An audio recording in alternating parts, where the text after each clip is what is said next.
ahead. Hi there.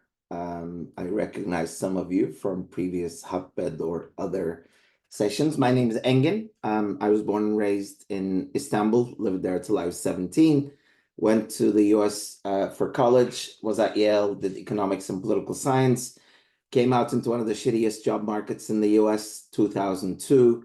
September 11 was my last year in uni.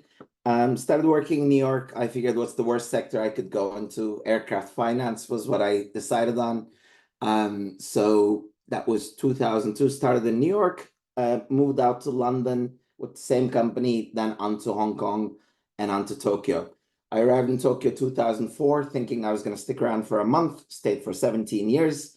Such is life. Some of the best years of my life. I ended up, so I was in banking for most of that. Worked for a Japanese bank that was owned by Americans called Shinsei. Initially did strategic acquisitions for the bank, investments into other financial institutions, and then the last 6-7 years, I was doing commercial real estate finance, mainly looking at Australia. I produced films on the side, 8 of those along the way, up to 9 now, off to Venice on Sunday to premiere one of our new Japanese films called Happy End. While I was, well, during COVID, actually, a friend of mine I'd known for quite some time, the founder of a film platform called Mubi, he called me up saying he was going to do his first institutional raise. So I helped him do that. We raised somewhere between $40 and $60 million. You can probably figure out how much that was. Together with that raise, I moved back to London after 18 years in Asia and became the CFO of Mubi. Did that for about 2 years, left to figure out what I wanted to do with the rest of my life, went back to school to study, well, not study, to write a dissertation about music and technology, which has opened a variety of doors. But about 10 months ago, or 11 months ago, I started something called 2121. 21 friends I've known for more than 21 years. We look at deals together and we invest together. So I've been relatively busy with that for the past 11 months. We've closed 10 investments. We're very agnostic in all senses of the word, sector, geography, stage as well. Happy to look at pre-IPO deals as well as pre-seed. I'll stop there. That's a longer intro than I usually give, but look forward to diving into models. Whoever wants to volunteer the 20-minute session, well, I'll do my own little 10 minutes first. But the 20-minute session, we can either start really from scratch with an empty Excel, or if anyone has a model they want to spend 20 minutes on, not recorded, but publicly in front of all these people, I'd be happy to do that as well. And then after that, similar to a pitch deck review, I'm happy to do sort of 5-minute sessions, just dive into models and give initial feedback. I talk too much, so I'm going to share and let's... Just whilst you're pulling that up, Engin, I'm just going to say, anyone, given that Engin is an investor as well as a finance expert, this whole session is designed to get feedback. So don't worry if the financial forecasts aren't absolutely perfect. He will give you some tips on how to make it look better and more appealing to to investors. So feel free to volunteer and don't see it as I'm showing this financial forecast to an investor and it needs to be 100% accurate and showing the best numbers, hockey stick growth and all that. The whole idea is that we're giving feedback. Okay. I'll turn off my mental recording when I'm looking at models, so I won't even remember we did this. Okay, go ahead. All right, so let me move these these views out of the way. All right, so first impressions matter. What does that mean? When you send a model to an investor, make sure you don't do any of these, I'll call them, for lack of a better word, beginner mistakes. Don't have external links. Well, ideally, send an Excel model. I know many of you have models and sheets and you like sharing sheets. You think that's going to be more confidential. Unless you're really building something, unless you're deep tech and have proper protected IP or IP you'd like to protect, it's probably okay to send an Excel file. I am much, much, much happier when I receive an Excel file, because that shows me, one, the founder has Excel on their computer. That's a good starting point. Not everyone has to be, I spent 20 years in banking. Most founders don't. We don't expect investors, unless they're fintech founders, don't expect founders to have spent 20 years in banking, let alone two. So don't be scared from that perspective. You know, I was a CFO. We don't expect founders to be CFOs. Anyway, enough about that. So, but these are all basic things. These are just mistakes you should not do. External links. What does that mean? It pulls from a different file. There's data that's linked to a different file. These links should all be broken. Ideally, no two Excel files should be linked to one another. It creates problems, especially in files that you share with other people. I'm going to be way past 10 minutes if I keep talking like this. So I'm going to go faster. Circular references. I will circulate this PDF afterwards so you can actually take a look at it. These colors, they're great in the rainbow, but they're not, I don't need to see all that color in the model. Keep it simple. I'm a black and white kind of guy with a little bit of blue, which is coming up on the next slide.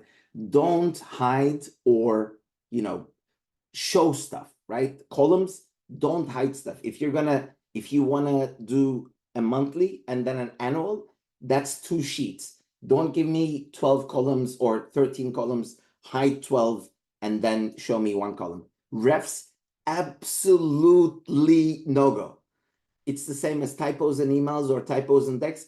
I will literally, this might sound harsh, but I will literally shut down the model and I will not look at it ever again.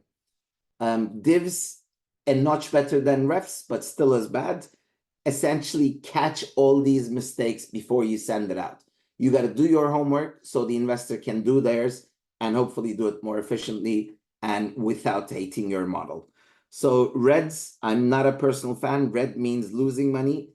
Don't have red fonts, right? It's just fixing the number font. These sheet names, probably the most acceptable of everything on here. Again, I'm not a big fan of colors when it comes to stuff like this. It might make sense to you. It may not. It will not make sense to whoever's looking at it. I don't know if anyone caught the typo. Client acquisition, there's an I missing here. Do not have typos in your model. These numbers were too big to fit into cells. That's why they're giving all these 8, 9 hashtags. Don't do that. Wait, there we go. So 21 years and 21 words. I am going to spend a little bit on this. Blue versus black. So essentially, any number that's a hard code that is not being calculated should be blue.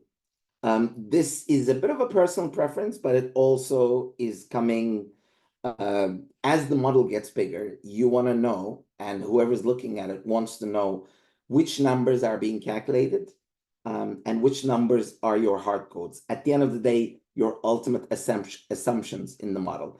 It's much easier to see that in blue font versus black for any cell that's essentially linked to another cell or is calculating, doing its own calculations. More sheets, less rows. Many of the old investment bank model templates have like 1,000 rows on one sheet. I'm not a big fan of those. Whatever you're looking at, I would love to see that on a separate, or when I create models, I do this as well. I would like to see separate sheets for whatever the subject is. If you're looking at revenues, you have a revenue build-up sheet. If you're looking at expenses, you have an expenses sheet. Then that expenses sheet sort of links to your salaries, your SG&A, whatever other detailed enough individual expenses you have. Same month, same column. Again, as the model gets bigger, especially if it's monthly, 3 to 5 years monthly, you're looking at 36 to 60 sort of columns. I would love to see column F be, let's say, February 2025 in every single sheet. When you start linking sheets to one another, you'll know exactly why we do this. So formulas are so much easier to audit when you have this sort of parallel structure across the model. Line means sum. If you put a line at what you might look as a border, basically a top border, it means it's adding up the numbers that's on top of it. It's not multiplying, it's not dividing, it's not subtracting. I'll get to never which takes me to never subtract. Anything that you should be subtracting should be a negative number. So the way I like to see income statements is revenues are plus, expenses are minus. This links to print and audit. In the old school 25 years ago when we used to do this, let's say the managing directors at banks, they would literally print out our models, or we would print out our models and take it to them. They'd have a calculator in their hand. They want to be able to go from top line to bottom line just by adding stuff on their calculators, right? So anything that's negative, think of it, when I print this out, is this going to make sense? That's why you have negative numbers showing up in parentheses, not in red, in parentheses, and any line above that, you're adding all the numbers. If you're multiplying or doing anything else, no lines. Never hide. We talked about this last slide, so I won't go to it here. Want to impress? So this is what I call the bells and whistles as you go up the pyramid. So the basics, revenues, expenses, staff, income statement, those are at the minimum, I would say, is what you need to have in your model if you want to call it a model. Getting into bells, cash flow, that should really go into basics actually. Cash flow, move that to basics. Balance sheet, DCF. DCF is discounted cash flow analysis. It's one of the main valuation methodologies people use when they're valuing startups. Historical financials, if you've had 1 or 2 years of operations and you're building a monthly model, it would be great to see months. A great way to touch base with investors, again, after a month or two, is if you sent them a model in May, a monthly model, guess what? July gives you the opportunity to send them your revised model with 2 more months of actuals, right? So instead of sending a new deck, you can actually send a revised model and say, look at these last 2 months, we've had amazing numbers, and it's already in our model. I will love you when you do that. So assumptions and sensitivities, obviously assumptions, everyone has assumptions, and assumptions page is what I'm talking about, where you can actually run sensitivities. Give the investor the chance to easily play around with the numbers in there to actually come up with different outcomes. Because guess what? They're going to be taking a 20 to 30% to 50% discount on what you think your bottom line is. Hopefully they won't cut it in 2 or 3. Possibly they'll do that. But give them the ability without having to build their own models or without their analyst having to spend all this time rebuilding your model. Give them the ability to play around with things, right? They will anyway. Whether it takes them more time, you're actually, I would say, at a disadvantage. Monthly, quarterly, annual. So we're getting into the whistles part. So monthly, quarterly, annual, have a monthly model. If you think, especially if you have seasonal fluctuations, quarterly may be an interesting semi-output page to have in there. And then at the end, your sort of annual summary, your income statement. I did skip balance sheet. Many startups say we're not a balance sheet business. That is correct. But if you have a balance sheet, an income statement, and a cash flow, if the 3 of those statements you've heard me say, some of you have heard me say this maybe 20 times, if those 3 statements link to one another, you've done 85% of my checking work. So I can actually focus on your numbers and see where this might actually be going to. Before I can focus on your numbers, I need to make sure that there are no mistakes in the model. And the easiest place to be is having 3 statements linking to one another. If you know the links between those statements and your balance sheet balances, once those 3 are linked, then you're in a very, very, very good place. You would be in the top 1% of the models that I receive. You'll make me 20, 30, 50% happier the moment I click on Excel. So you're already starting 5-0, when I start looking at it. Scenarios, comparable acquisitions, comps, if you have publicly traded comps, these are more advanced, probably not more advanced, but if you have businesses that you think may be comparables or that you want to defend your valuation multiples based on, if you want to be 20 times instead of 15 times, then you got to show some kind of evidence for either comparable acquisitions companies in your, ideally in your vertical, that have actually been sold or acquired or invested at those valuations. Or if you have public comparables, you know, saying Apple is a comparable, that doesn't work, right? You're not going to get the Apple multiple. So something that's narrow enough to be close to your vertical, but that's actually publicly trading. So that this may not apply to everyone, and it's not the easiest thing to pull. Learn the lingo. The investors that you're sending your deck to, they deck and model to. In terms of models, they probably looked at 20 to 30 models that month, if not more. So, or their analysts have looked at those models. So, or when you get on a call with them, make sure you know what these things are. Because if they ask you and you don't know these are considered relatively basic. Know what they are. They may or may not apply to your startup. And guess what? The investors will probably not ask the ones that are irrelevant, right? If you're SaaS, obviously know your CAC, know your LTV, know exactly what goes into it. That's what a lot of those conversations are about. The rest are mainly they're more basic financial terms. Well, CAGR is effect of life, yes, growth rates. So I'll skip this. I won't go into any of this. Financial models, what I was just describing, that's the 3-statement model with the income statement, balance sheet, and cash flow linking to another. DCF is essentially the valuation aspect on top of it. Forecasting is essentially part of the 3-statement model. Consolidation, if you have multiple legal entities, this is more of an accounting concept, or what your down the road, what your accounting manager or finance manager, ultimately CFO, will be responsible for.